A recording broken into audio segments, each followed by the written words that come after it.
Mga kwento ni Felmo.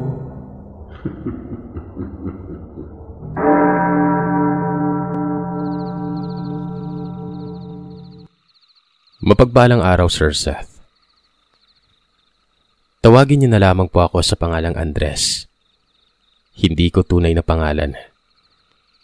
Kasalukuyan akong nasa Leyte. Ipinadala ko lamang po itong kwento ko sa isang kaibigan ko. Alam kong magiging maayos ang pagnanarrate niyo kahit matagal-tagal ko pa itong mapapakinggan kung ito man ay isa sa mga mapipiling kwento mo. Yung kaibigan ko kasi, silent listener niyo. Una sa lahat, medyo pagpasensya ninyo yung Tagalog ko at tubong Visayas ako.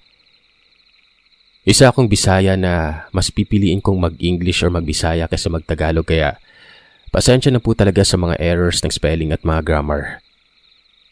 Kayo na po ang bahala, Sir Seth. Sisimulan ko na po itong kwento ko. Sabihin na lang natin na yung pamilya ko ay may mga lahing aswang. Yung mga kalololohan ko ay kabilang sa mga grupo ng mga aswang na nagpuprotekta sa mga sumasakop noong unang panahon. Katulad ng ibang nasa kwento mo.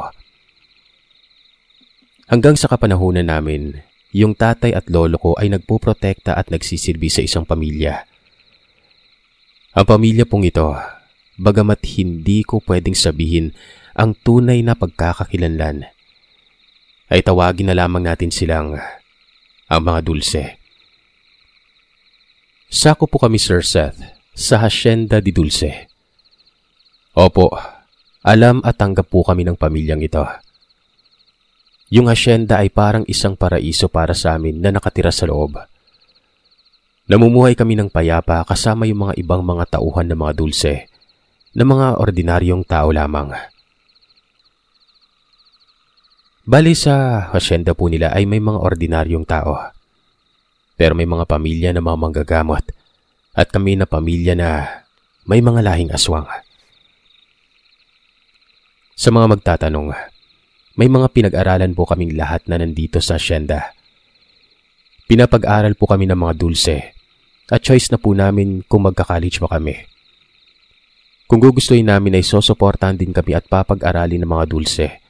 Basta lang ay pagbubutihan namin at hindi kami magloloko. Para po kaming isang malaking pamilya na naninirahan sa haciendang ito at gusto ng mga Dulce na may papangarapin kami sa buhay. Yung pangunahing trabaho namin ng tatay ko ay magkopra at magbantay sa buong hacienda. Hindi kasi nawawala yung mga may magnanakaw sa mga alagang hayop dito. Kaya kami ng tatay ko ang naka-in-charge doon. Sa mga magtatanong naman kung bakit may mga pamilya naman na manggagamot dito sa loob. Dahil yung haciendang ito ay sobrang sagana sa mga gulay, prutas, isda at iba pa. Bakit? Kasi pinaniniwalaan na may mga engkanto o mga laman lupa na nagbabantay sa mga likas na yaman dito. Kaya hindi may iwasan na may mababati o may mga napagtitripan at bigla na lamang magkakasakit. Hindi naman kami pinagdadamutan ng mga Dulce.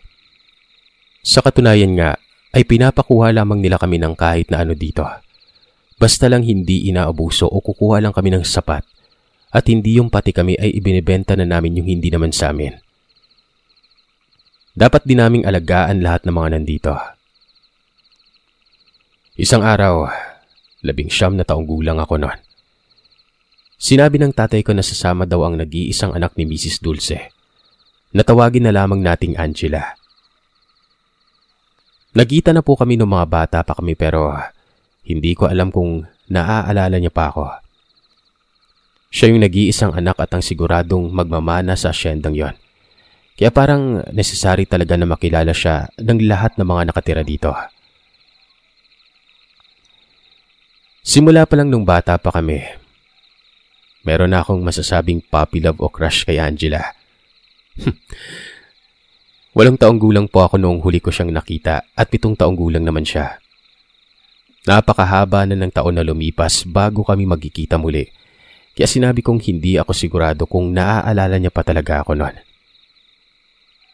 Nung sinabi yun ng tatay ko, lahat kami ng mga kaibigan ko ay napatigil sa pagtatrabaho. Sila po ay mga ordinaryong tao at mga kaibigan ko. Imbis na katakutan kami kagaya ng mga nasa kwento mo, Sir Seth, ay parang iniidolo pa ako ng mga siraulo kong kaibigan kasi daw parang, alam mo na, may superpowers kami ng tatay ko. Babalik tayo. Napatigil kami sa pagtatrabaho ng mga kaibigan ko noon. Panahon ng sakahan at malapit na rin ang fiesta sa lugar namin kaya bibisita talaga si Mrs. Dulce. Ang hindi lang namin inaakala ay sasama din talaga si Angela. Parang naging crush po siya sa lahat ng mga kabataan dito. Crush din ang mga kaibigan ko pero ako lang yung hindi umaamin o hindi nagpapahalata na may gusto din ako. Kaya natukso at natanong ako ng mga kaibigan ko kung aswang din ba yung tipo kong babae. Kasi daw parang na kay Angela na daw ang lahat at napaka-choosy ko naman kung hindi ako magkakagusto sa kanya. Medyo magkakahalo yung nararamdaman ko noong mga panahon na yon.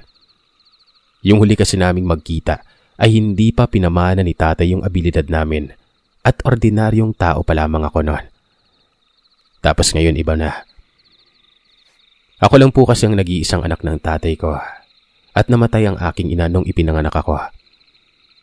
Hindi na nag-asawa ulit ang aking ama kasi hindi naman lahat makakatanggap sa lahi namin, di ba?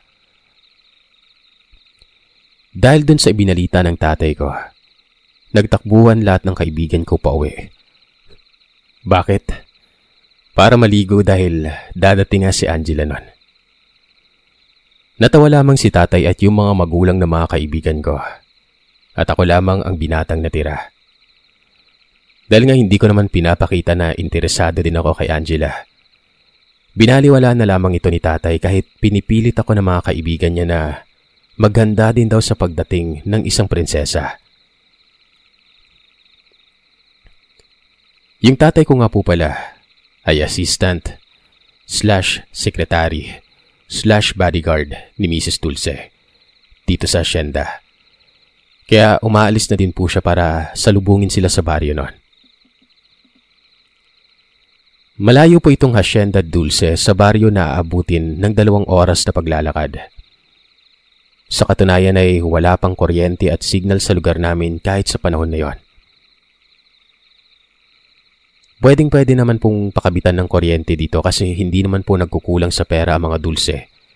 Pero mas pinili ni Mrs. Dulce na lagyan na lamang ng mga solar yung mga bahay dito para walang outsider na makakapasok. Nagbubuhat ako ng mga lamesa at yung mga babaeng nandito naman ay nag-aasikaso sa mga handa na pa-welcome kay Mrs. Dulce at dito sa anak niya. Dumating na yung mga bagong ligo kong mga kaibigan at tumulong na rin sa paghahanda nun. Napatigil kami nang marinig namin yung mga tawanan at kabilang na doon yung boses ng tatay ko.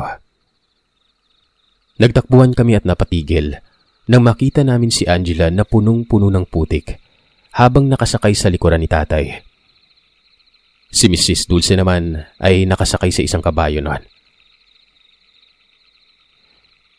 Inutusan ako ni tatay na kumuha ng tubig para makaligo si Angela.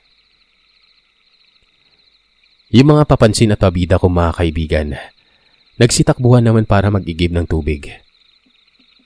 May tubig naman sa loob ng bahay nila pero kasi puros putik yung katawan ni Angela noon. At maliligo na lamang siya sa extended na palikuran. Gawa sa kahoy lamang yung bahay ng mga Dulce dito na nasa gitna at pinalilibutan naman ng mga bahay namin. Subali ayun na nga.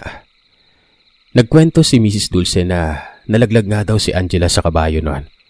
At mabuti na lamang sa putikan siya natapon at dali-dali naman daw siyang tinulungan ng aking ama. At kinarga na lamang siya sa likuran nito. Nagtaka naman ako kasi kahit malayo pa lamang si Angela, ay ramdam ko yung mga pangontra na dala-dala niya. Kaya paano siya nabuhat ng tatay ko? Parang ako nga, nahihirapang lumapit sa kanya noon. Habang nagtatawanan kami sa mesa, ay may iniabot naman yung nanay na kaibigan kong manggagamot na tawagin na lamang nating si Aling Elsa. Sinabihan niya ako na inumin ko daw para hindi ako nahihirapang lumapit kina Mrs. Dulce at kay Angela. Nagtingin na naman silang lahat sa akin. Ininom ko na ito agad bago pa lumabas si Angela noon. Humingi naman ng tawad si Mrs. Dulce kasi nakalimutan niya na ipinamana na pala ni tatay yung kakayahan namin na yon. Parang binalot niya daw ng pangontra si Angela kasi madali itong nababati ng mga laman lupa, engkanto, aswang at kahit mga mambabarang. Kaya pala, kahit nahihirapan akong lumapit kay Angela, ay parang gusto ko pa din siyang hawakan. At ang bango-bango niya po talaga nun. Parang amoy gatas na may minatamis na condense. Tinanong ko naman yung mga kaibigan ko kung may naamoy ba din sila pero wala naman daw. So bali ako lang to, diba? Lumabas na si Angela at nakapagpalit na din ito ng damit nun. Nakaputing shorts ito at nakaputing t-shirt lang pero parang napatigil niya ulit yung mundo ko. Sobrang ganda talaga niya at sobrang puti. Tuwid yung buhok. Matangos yung maliit niyang ilong. Namumula din yung pisngi niya. Siguro dahil sa init pero nakadagdag ito sa kagandahan niya. Ngumiti ito habang palakad siya sa direksyon namin na nakaupo sa mahabang mesa. Natulala po akong pinagmasdan yung dalawang dimples niya sa pisngi habang umuupo siya sa tabi ni Mrs. Dulce. Natauhan ako nung sinipa ako ni tatay sa ilalim ng mesa. Sobrang lakas ng kabog ng dibdib ko. Paano ba naman kasi? Nasa harapan ko si Angela noon.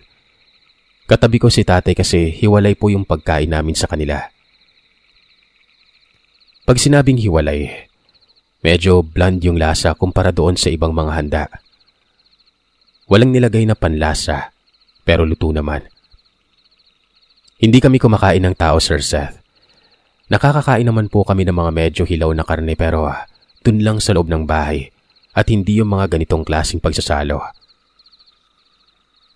Dahil nga si tatay yung pinaka-pinagkakatiwalaan ni Mrs. Dulce, ay magkaharap kaming kumakain. Yung mga kaibigan ko ay sinasabay yung paglunok habang nakatingin kay Angela. Hindi ko itinatanggi pero medyo naiinis na po ako sa mga tingin nila noon. Napansin kong tuyo o dried fish lang yung kinakain ni Angela at nagkakamay pa ito. Nakwento ni Mrs. Dulce na yaya niya daw yung nagturo kay Angelang kumain ng tuyo at pahilihim na itong kumakain kapag wala yung daddy niya. Nagtawa na naman kaming lahat hanggang sa sinabi ni Mrs. Dulce na, "Jel, remember si Kuya Drini mo? Mabisi si Mami tungod sa fiesta. So si Kuya Drini mo permi ko yugbisan asa ka gusto mo ngadto." Parang nabilaukan ako noon at tinitigan lamang po ako ni Angela habang nakangiti. Nakatingin lahat ng mga kaibigan ko na may halong inggit noon. Ang ibig sabihin ni Mrs. Dulce doon sa sinabi niya kanina ay, "Jel, naalala mo si Kuya Dre mo? Magiging busy si Mami dahil sa fiesta. So si Kuya Dre yung dapat lagi mong kasama kahit saan ka pupunta." Nakwento naman ng mga nanay ng mga kaibigan ko na mas mabuti daw na ako yung laging kasama ni Angela kasi parang ako lang ang walang interes kay Angela at mas safe kumbaga. Kumbaga, hindi liligawan, hindi popormahan. Panahon na kasi ng pagbibinata naming lahat dito. Mataas naman yung respeto namin sa pamilya nila Angela kaya kahit alam kong gusto ng mga kaibigan ko si Angela noon, ay alam kong pwede lang talaga yung estado namin sa buhay. Ay liligawan at seseryosohin naman nilang lahat si Angela.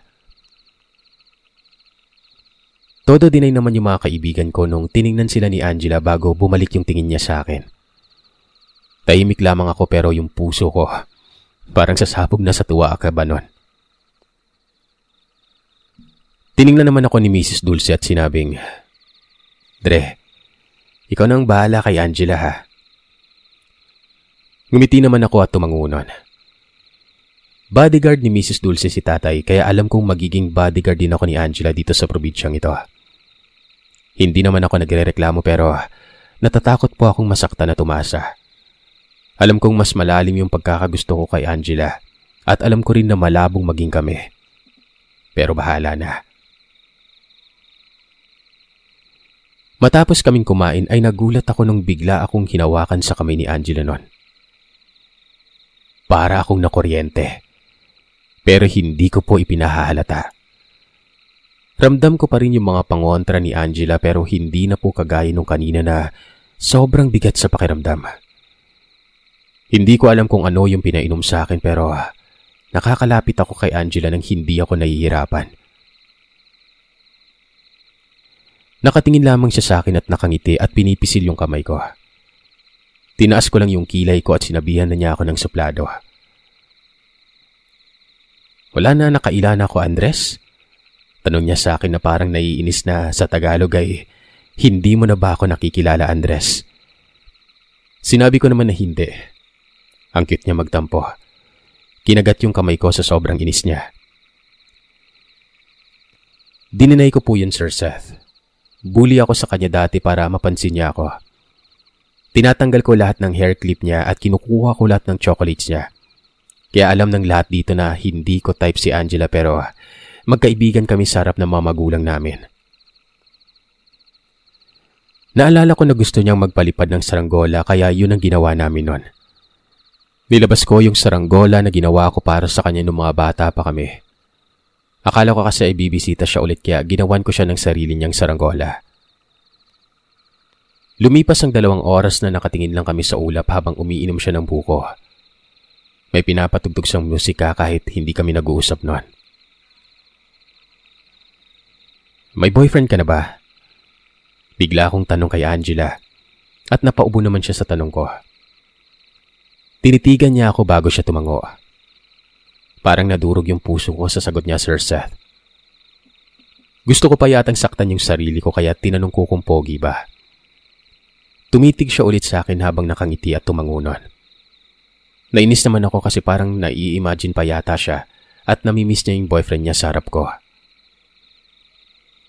Gwapo, buutan, taas, nai-abs. Yun yung mga sinasabi niya habang nakatingin sa akin ng diretsyo nun. Ikinuwento pa niya na paborito daw niya yung mga mata at ngiti nito. Ang ibig sabihin niya, gwapo daw, mabait, matangkad, at merong abs. Sa inis ko ay hindi ko na siya kinausap ulit at pinulot ko bigla yung saranggola. Nagulat kaming dalawa ni Angela sa ginawa ko.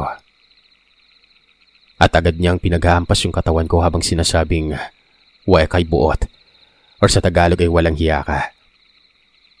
Sinabi ko kasi na sa kanya na lang yung saranggola ko para low-key kong regalo sa kanya nun.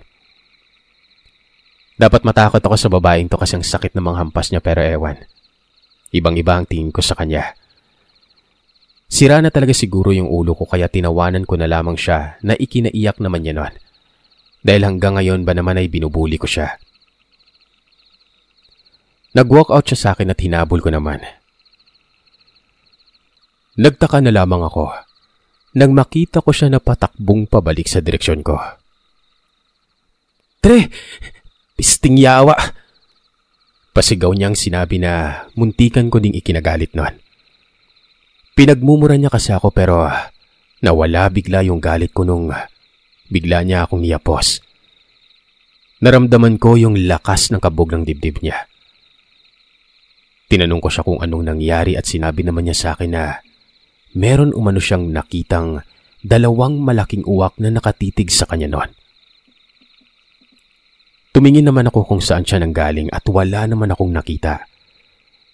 Napagsabihan ko pa siyang madrama noon. Galit man pero hindi na siya humiwalay sa akin. Pinasan ko na lamang siya sa likuran ko dahil ayaw na niyang maglakad noon. Mabigat siya. At alam kong dahil yon sa mga pangontrang dala niya.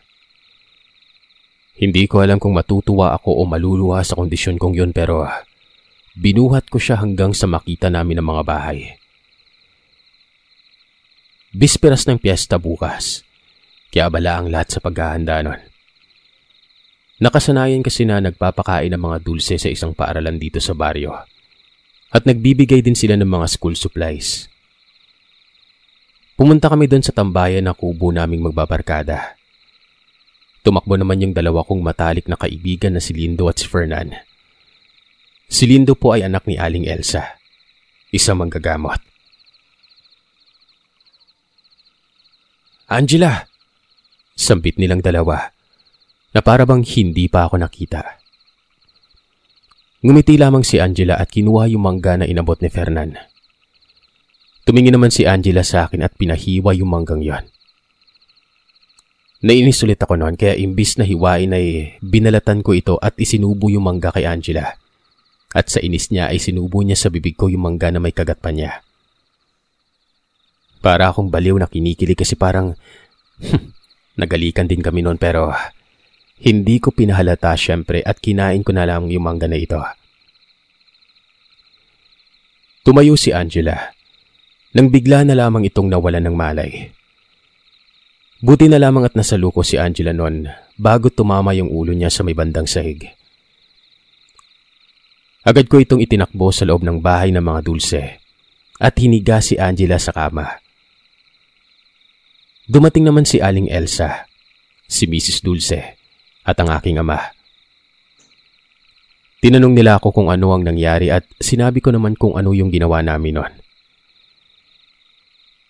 Papaalisin na sana kami nang napansin kong nakahawak pala si Angela sa kamay ko at kahit anong gawin ko ay ayaw niya itong bitawan. Naririnig din namin na lagi siyang sumasambit ng Dre, Kuya Dre habang nakapikit ito. Ginamot siya ni Aling Elsa. Kami lamang tatlo ang nasa loob ng kwarto at sinabi niya naman na may mga naapakan daw si Angela habang nagmumura kaya nabati ito. Nagilty naman ako kasi alam kong kasalanan ko yon. Naalala ko din yung dalawang malaking uwak na sinabi ni Angela sa akin kaya tinanong ko kay Aling Elsa kung may sumusunod ba kay Angela. Tumango naman ito, pero sinabihan niya ako na huwag mag-alala kasi kami lamang ni tatay ang makakalapit kay Angela nang hindi nasasaktan o nahihirapan. Dali-dali namang nag-alay si Mrs. Dulce doon sa lugar kung saan nagmumura si Angela kasama si Aling Elsa at si tatay. Habang naiwan ako at si Angela sa bahay. Nakatulog na si Angela at nabitawan na din niya yung kamay ko noon. Gabi na nang magising si Angela. Kumakain kami ng sabay at imbis na tumabi siya kay Mrs. Dulce. Sa akin siya tumabi noon. Natuwa naman si Fernan kasi siya yung nasa kabilang side ni Angela. Tumabi na lamang si tatay kay Mrs. Dulce at pinalit niya yung mga ulam na dapat para sa kanya. Nag-uusap yung mga matatanda para sa event bukas at syempre, tahimik lamang kaming mga kabataan. Kahit sa mga panahon ngayon ay hindi kami sumasawsaw sa usapan ng mga matatanda. Napatingin ako kay Angela nang bigla niyang nilagyan ng dinuguan yung plato ko. Yung dinuguan pa naman na nakahalo nun ay may halong sili. Napatigil lahat sa pag-uusap dahil sa ginawa ni Angela. Mas lami, Dre, nang ibig sabihin ay mas masarap. Tinuro niya naman yung dinuguan na nasa harap ko at napatanong naman siya kung bakit walang lasa yung dinuguan na nasa harapan ko. Ibang-iba yung lasa kaysa sa kinakain niya. Walang sumagot nun hanggang sa napagalitan siya ni Mrs. Dulce kung bakit daw niya pinapakialaman kung ano yung gusto kong kainin. Yumuko lamang siya at hindi umimik nun. Siyempre nagilty na naman ako kasi hindi naman niya kasalanan kung hindi niya alam kung ano ang lahi namin. Kinalabit ko yung kamay niya sa ilalim ng mesa at napatingin siya sa akin habang isinubo ko yung maanghang na dinuguan sa bibig ko. Tiniis ko yung init at hapdi sa lalamunan ko at parang pinagpapawisan na ako sa sakit nun. Lami bitaw. Salamat, Ella. Ngumiti naman siya tumango nun. Nang ibig sabihin ay, masarap nga. Salamat, Ella. Ako lang ang tumatawag sa kanya ng Ella at lagi siyang ngumingiti sa akin kahit anong bully ko sa kanya. Agad akong uminom nung hindi na siya nakatingin at may binigay sa akin si Lindo na nasa tabi ko. Bumulong siya at sinabing inumin ko daw sabi ng nanay niya. Kaya pa sekreto kong ininom yung nasa bote na parang tubig lang. Wala yung lasa pero gumagaan yung pakiramdam ko kada inom ko noon. Sumapit na ang bisperas at nagtungo kaming lahat sa baryo. Abala sa pagsiset up ang lahat and as usual, gumala kami ni Angela. Dahil nga bisperas at nagpapakain si Mrs. Dulce, ay maraming nagtungo sa paaralan kung saan din namimigay ng school supply. Ginala ko siya sa perya. Natuwa naman ako kasi para na rin kaming nag-date noon pero nawala yung ngiti sa mukha ko nang may matandang babae na sumusunod sa amin. Dumaan kami ni Angela sa likuran ng paaralan kasi shortcut yun pero napatigil kami nang makasalubong namin ang dalawang uwak sa isang malaking puno at nakatitig sa amin ang dalawang uwak na yon. Agad na dumikit si Angela sa akin sa takot at nung lumingon ako sa likuran ko, ay nandun na ang matanda na humahabol sa amin na nakangiti at nanlilisik ang mga mata.